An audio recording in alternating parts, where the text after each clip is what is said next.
Bonjour et bienvenue. Alors, on va commencer avec une image assez forte. Début mai 2025, des Boeing 737 MAX, tout neufs, aux couleurs de compagnies chinoises. Ils sont là, à Seattle, prêts à partir. Oui, prêt à être livré. Et puis, le 3 mai, plus rien. Silence radio. La Chine, elle refuse de les prendre. Et sans explication publique immédiate, c'est ça qui est frappant. Un geste fort, silencieux. Voilà, donc aujourd'hui, on va essayer de décortiquer ça. On s'appuie sur une analyse vue sur YouTube par Arbren. Le but, c'est de comprendre pourquoi ce refus brutal, après 30 ans de partenariat quand même. Et qu'est-ce que ça implique? C'est une excellente question parce que les conséquences sont potentiellement énormes, hein. C'est un vrai coup de tonnerre géopolitique. Il y avait déjà un contexte tendu, non? Avec les taxes douanières. Tout à fait. Il faut se rappeler de l'escalade. Les États-Unis qui mettent des droits de douane massifs, on parle de jusqu'à 145% sur certains produits chinois, Waouh, 145%. et la Chine qui riposte des taxes de rétorsion jusqu'à 125% parfois, visant des secteurs américains clés, et l'aéronautique était déjà dans le viseur. D'accord.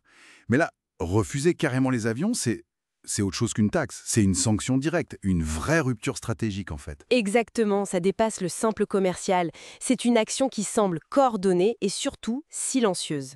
Les régulateurs chinois ont probablement passé le mot, et hop, les compagnies arrêtent tout. Et on parle de milliards de dollars en contrats annulés comme ça, sans bruit. C'est ça.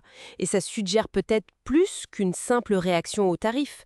Peut-être une stratégie chinoise de fond, accélérée par ce conflit pour réduire sa dépendance, affirmer sa propre puissance. C'est quand même la fin d'une ère, hein.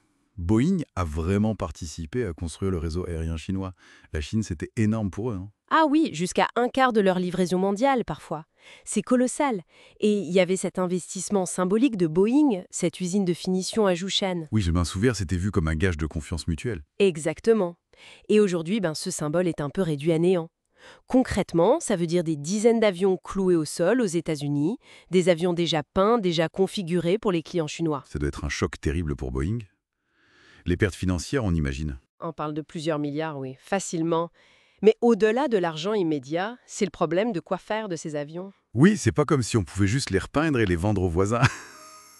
Ben non, justement, ils sont très personnalisés. Les cabines, les systèmes de com, tout est adapté aux normes et aux demandes spécifiques des compagnies chinoises. D'accord. Donc, pour les revendre ailleurs, Il faut faire des modifications. Et ça coûte cher et ça prend du temps. On entend parler d'intérêt du côté de Riyadh Air, en Inde, au Vietnam, en Indonésie peut-être, mais c'est compliqué. et il y a cette citation d'un cadre de Boeing un peu désabusé. Oui, nous ne construisons pas d'avions pour des clients qui refusent de les faire voler. Ça résume bien le désarroi, je pense. Et pendant ce temps-là, il y en a qui doivent se frotter les mains. Je pense à Airbus, évidemment. Ah oui, là, le contraste est saisissant. Airbus serait sur le point de conclure une commande, mais alors historique en Chine. On parle de potentiellement 500 appareils. 500 appareils, c'est gigantesque. C'est une victoire commerciale énorme qui renforcerait leur place de numéro 1, mais c'est aussi une victoire géopolitique. Ça montre que les relations Europe-Chine et France-Chine en particulier sont perçues comme plus, disons, pragmatiques, plus stables peut-être. Mais la Chine ne mise pas que sur Airbus. Ils développent aussi leur propre alternative, c'est ça, le Comac. Exactement. Le Comac C919, c'est le concurrent direct du 737 et de la 320. Il vole déjà en Chine sur les lignes intérieures. Et ils accélèrent la production. Oui, la production monte en puissance. C'est vraiment le symbole de cette volonté chinoise d'autonomie stratégique dans un secteur aussi clé que l'aéronautique. Même s'il dépend encore de technologies occidentales, non? Oui, tout à fait. Les moteurs, CFM LEAP, l'avionique, beaucoup de systèmes clés viennent encore d'Occident. Mais Pékin pousse, encourage activement ces compagnies aériennes à choisir Comac. C'est une logique de substitution qui se met en place. Et les conséquences de tout ça aux États-Unis, ça doit aller bien au-delà de Boeing seul, j'imagine. Ah oui, c'est tout l'écosystème qui est touché. Pensez aux fournisseurs. General Electric pour les moteurs, Raytheon, Honeywell pour l'avionique. Leurs carnets de commandes sont forcément affectés. Et les emplois? Oui, le grand syndicat des machinistes, l'IAMAW, est très inquiet. On parle de milliers d'emplois potentiellement menacés. Et ça touche aussi la maintenance, les services après-vente. C'est un message fort envoyé par Pékin, finalement. Très fort. Ça montre que la Chine est prête à utiliser son énorme marché comme un levier économique et politique puissant, même face à un partenaire aussi historique et important que Boeing. Et puis, il y a le symbole, Boeing, c'est quand même une icône de l'Amérique industrielle, de sa puissance. Absolument. Rejeter Boeing, d'une certaine manière, c'est rejeter l'Amérique. C'est comme ça que c'est perçu à Washington, en tout cas. Et comment réagissent les politiques? L'administration Trump accuse la Chine, mais en même temps, elle maintient les tarifs douaniers qui ont contribué à cette escalade. C'est un peu paradoxal. Et Pékin? Pékin renvoie la faute sur les États-Unis et lie explicitement la reprise des livraisons Boeing à la levée de ces fameux tarifs. Donc on est dans une impasse politique. Une impasse qui doit inquiéter pas mal de monde. Les marchés financiers. Oui, et sûrement d'autres clients de Boeing en Asie qui pourraient se demander s'ils achètent un avion ou un potentiel passif politique, si tu veux. Donc, pour résumer un peu tout ça, l'aviation civile, qui était un domaine de coopération, est devenue un véritable champ de bataille géopolitique. C'est exactement ça.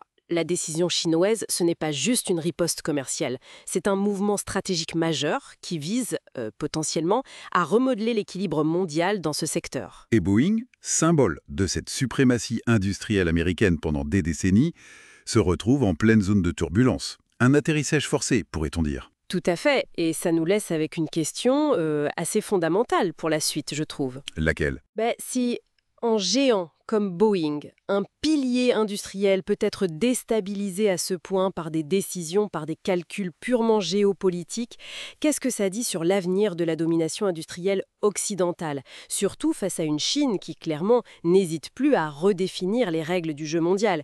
Est-ce qu'on assiste à un basculement vraiment durable de l'équilibre des forces? C'est une excellente question pour terminer.